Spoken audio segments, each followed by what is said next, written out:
I'm in Liuwa Plain National Park in Zambia, in the western side of Zambia, southwestern side.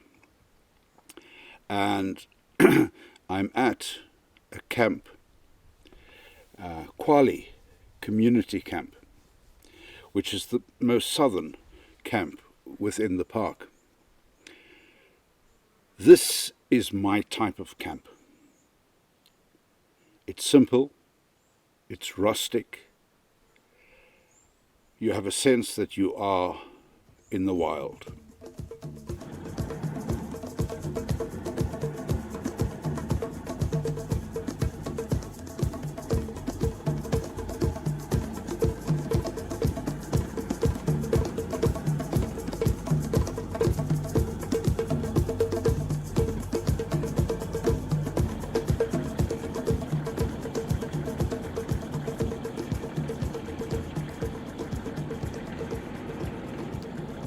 The trip on the pontoon yesterday was also magnificent because I didn't have to go around and ask when is the pontoon leaving, what's happening, what do I pay. When I arrived at the pontoon, and I slept in Quale last night, night before last, in my vehicle, in the driver's seat. Not comfortable, but I was at Mongu, but I was really not very comfortable where I had checked in at Mongu. So I got a full refund and left and drove through the night to Quale and slept in the driver's seat. Not a pleasant evening, but I got a couple of hours of sleep. And I woke up facing the pontoon as people were starting to move around. And it's fascinating to watch. The pontoon was not yet active, but from about 6 o'clock onwards, mokoros are transporting people, school children, people going to the other side to work. There's a constant hive of activity. And at about 7:30, the pontoon starts to operate, and then of course people use the pontoon. There's no charge for using it because it takes you to Liuwa Plain National Park, and so it's built into the fee.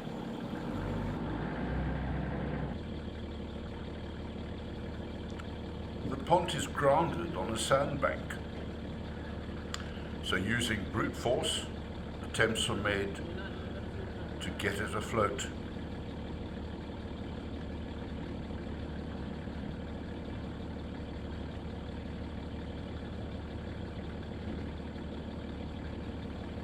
The park's vehicle reverses to reposition itself so that I can park alongside, so that all the weight is in the front of the pont.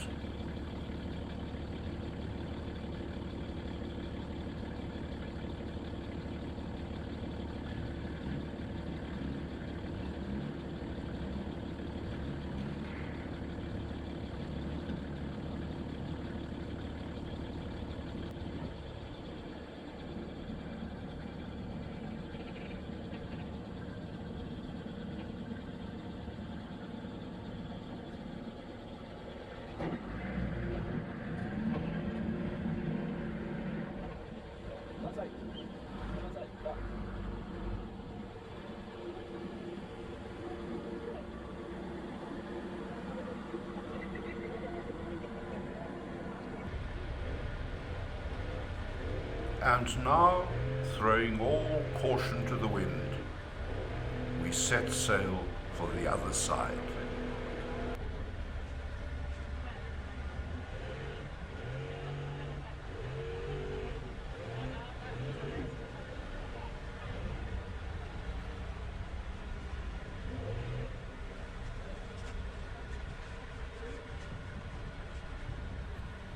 So the passengers disembark first, and then I'm instructed to reverse off the pont. Having never mastered reverse parking, we'll hope for the best.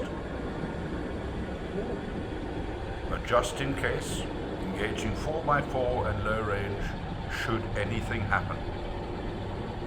What could possibly go wrong?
I pull over to allow the parked vehicle to pass.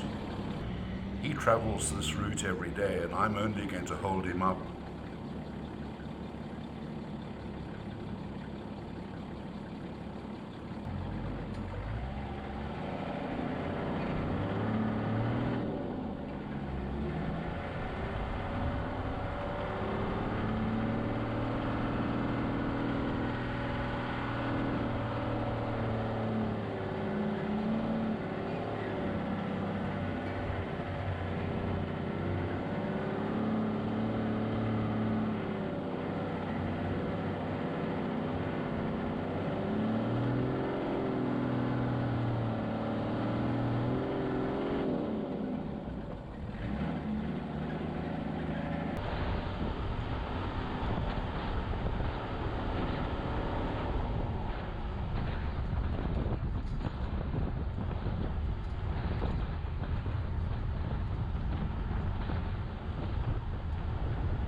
There are 5 campsites, and I'm the only individual here. Last night, which was my first night, previously in the day there had been another party here, but they left in the afternoon, midday. So I was here alone, and today again I'm alone, which is magnificent. There's a guy that runs the camp manager, Soyoto, a Lawsy. What a magnificent fellow. He runs this camp, and he's the most pleasant fellow. Had a long chat with him yesterday. Told me a lot about the park. And I showed him some of my video footage of using the pontoon and arriving at Quali camp, where he leads you to your campsite, running ahead of the vehicle. And I said to him, you don't need to run, I can drive very slowly. And he said, no, it's good exercise. So he became the running man. Lovely fellow. He brought me firewood last night, more than sufficient firewood. In fact, it's enough for me, again, to braai tonight. And he asked me, is this enough? I said, yes, it's certainly enough. I don't like the concept of huge fires. Wood is a resource, and the concept of bonfires just annoy me. I think it's such a wasteful practice. Use enough wood, just enough to braai. That's all that you need. If you want a campfire, a huge bonfire, consider the trees that have been chopped down to achieve that. So yeah, Quali camp, Quali community camp. It's run by the community, and a percentage of the funds go back to the community. And I love that concept. I'm not so fond of a concept where all the fees go to a bottomless government pit, and who knows what happens with those fees. Whereas here, a percentage goes back to the community, and if the community doesn't keep an eye on it, well, that's the community's issue. But the community then does benefit from visitors such as myself. This is a remote park. It is utterly remote. The central town is Mongu, and from there, in my case, through Kalabu, and from Kalabu to Quali community camp. As I say, this is my sort of camping site. Each site is huge, well situated, each well removed from the other, total privacy, deep bush all around you. I've been very happy here. I've enjoyed my stay here enormously. It's the wrong time of year. The grass is very tall. I'm told that as you drive further north, the grass comes down, it's not as tall, and that's what I'm going to be doing tomorrow. Tomorrow, I think I'm going to Katonyana Community Camp, which is about in the middle of the park. It's not too far away. It's only 25 kilometers away. But one must bear in mind here, 25 kilometers, you say, well, that's nothing, be there in half an hour. Not so. The sand is thick. I think coming in, my average speed would have been 20 kilometers an hour. And it's not just that it's slow going. It requires enormous concentration. You can't just follow the track. You've got to read that track as it's happening in front of you. It is thick, dense sand. So I didn't lower my tire pressure coming in, but it was early morning and the sand was still cool. What happens during the day, as it warms up, the sand granules, the particles expand, leaving greater air pockets between each particle, and that makes the density a lot less, and therefore driving in that sand, in that condition, is much more difficult. When I arrived here yesterday, there was a little patch right in the campsite where I almost got stuck because the sand was warming up. So I've reduced my tire pressure this morning. I'm not reducing too much because I've got so much weight. I'm cautious of going too low. The general rule is always 1.6 bar. Every camp will tell you 1.6 bar. I don't like going that low because of the weight the vehicle is carrying. So I go a little higher than that. But we'll see how the going is tomorrow. I intend leaving here at about 7 o'clock. Again, for the only reason the sand will be cool, and the going is much easier in cool sand. But as I say, I've been very pleasantly surprised here. The friendliness of Soweto is magnificent. The Zambian people really are very friendly, very helpful. These parks, Zambian parks, are expensive. 300 odd kwacha per night just for camping. That's $20 US. $20 US for a campsite is a lot of money. In addition to that, there's a further $35 US for entering the park, entrance fees and vehicle fee. The vehicle fee is 15 US, and all in all, camping, vehicle and access, entrance access, was $55 US. That's not cheap. But then again, if you want to see these places, you have to pay those fees. There are, of course, very high-end lodges in this park. I've not seen them, and I won't be seeing them. There you would pay in dollars, US dollars, lots and lots. I'm not particularly interested in that. And then you would go out on one of these tiered vehicles and you would see stuff. I'm sure you would see stuff. For me, it's not about seeing stuff. It's about being here. It's about absorbing it, not being close to other tourists, being isolated, being tranquil, peaceful, and simply absorbing. So tomorrow up further north, I hope that the sand improves. I hope that it becomes a little harder. Tracks a little harder, not this thick sand, which is not pleasant to drive in. It really takes a lot of concentration. And of course, there's always the chance of getting stuck, which is not fun. So I'm hoping that the going will be better tomorrow and that the grass won't be so high.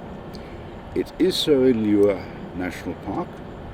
The game is concentrated in the north, not in the south. In the south, you're still very close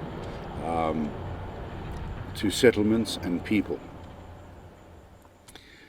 This park is known for its hyena population, huge numbers of hyena. And in the wet season, I'm not in the wet season, I'm here in July, which is not the best time at all to be here. But in about November, they say is the best time. And then there are thousands of migratory water birds. But at the same stage, it's then very wet. And at that stage is also the wildebeest migration, the second largest wildebeest migration. Only second to the Masai Mara migration. So it's not the right time to visit, but I very seldom visit a park in the right time. Because in the right time, are lots of people with lots of US dollars, and things are full and it's noisy, and I become uncomfortable. So I'm very much an out of season person. Even if I'm not going to see the game, that's fine. I would love to have seen the water birds, wattle crane, thousands of wattle crane apparently. So I'm unlikely to be seeing that. But simply being here is magnificent. Where to? Well, I'm spending one night at Katonyana, and then I'm coming back to Quali, because there's only one way in and out, and that's the way I came in. So I have to go out the same way. And again, I don't want to do that late in the day. So I will be spending the night after tomorrow night back here at Quali, at campsite 3, which is reserved for me already by the wonderful Siyoto. And then again an early start in the thick sand, back to Kalabo, again using the pont on the way out, and from there, then I'm going to be heading east. Unfortunately, to other parks. Unfortunately, that's going to be a tough day. There's nothing in between. But it's got to be done if I want to see the parks in the east. Kafui being the first one. So that's not going to be a very pleasant day. I don't want to stay at Mongu. I really did not like the place. So we'll see if there are other campsites along the way. But I'm afraid that you've got Liuwa in the west, and then you've got Kafui in the east, and in between there's not much that I would enjoy. Coming back to this campsite, Kwale.